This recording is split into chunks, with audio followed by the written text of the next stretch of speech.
সম্মানিত ভিউয়ার্স, আমি এর আগে চাঁদাবাজ নিয়ে একটা ভিডিও করেছিলাম বাট ছাড়তে পারিনি।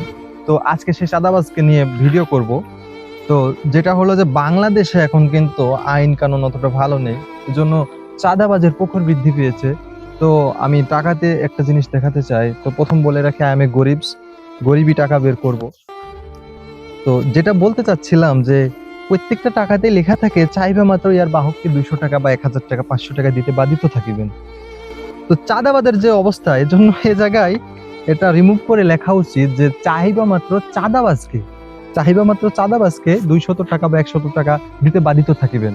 তাহলে কিন্তু তার এই প্রাণ যাবে না। বাংলাদেশে যতগুলো প্রাণ যাচ্ছে এই চাঁদাবাজের জন্য, যে দিব না বা দিতে চাচ্ছে না কষ্টের টাকা, তখন চাঁদাবাজ বলতে পারবে যে এখানে দেখো কি লেখা আছে, চাহিবা মাত্র চাঁদাবাজকে দিতে বাধিত থাকিবে। তাহলে কিন্তু তারা সহজেই নিতে পারে, কারণ আইন তো কথা বলছে না। কতটুকু কথা বলছে যে একটা মানুষের জীবন চলে যাচ্ছে।